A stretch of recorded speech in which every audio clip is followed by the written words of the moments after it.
Hi everyone, so we're going to look at some trigonometry today. I'm going to find the missing side for a right angle triangle. So if you're given a question where it asks you to work out angles or sides, we're going to look at sides today. They might ask you, to find any of those. It's got to be a right angle triangle though.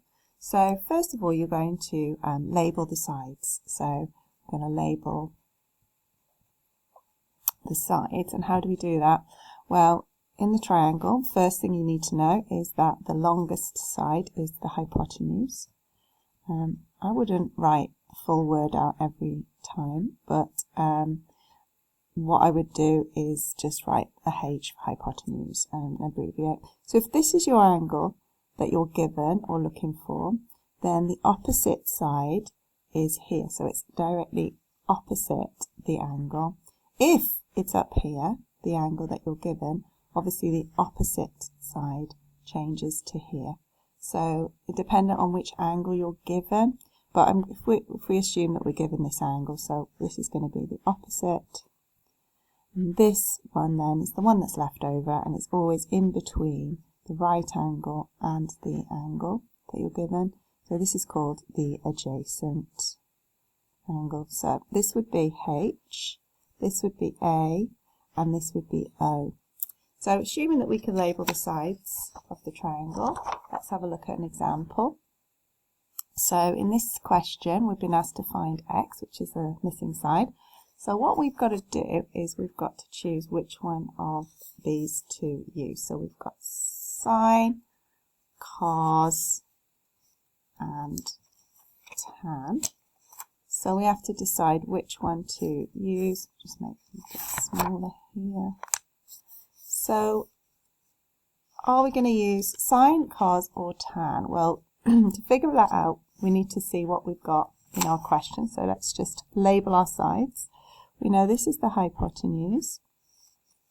This is the opposite, so that's O, and this is the adjacent. So we want the hypotenuse and we have the opposite.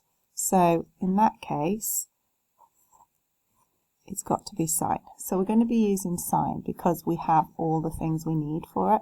We don't have the adjacent, so cos is out of the question, and we don't have the adjacent, so tan is out of the question. So we're just going to use sine.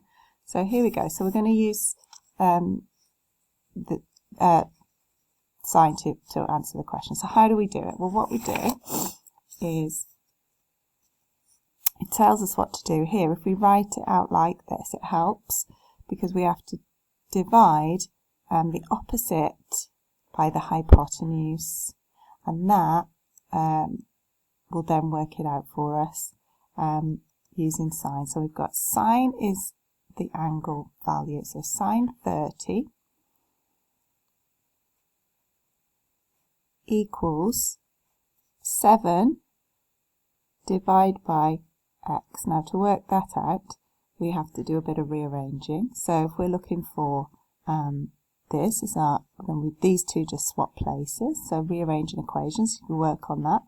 So x is equal to 7 divided by sine 30, and this is a practice of your calculator inputting skills, but that's another lesson. So x, the answer for x is 14.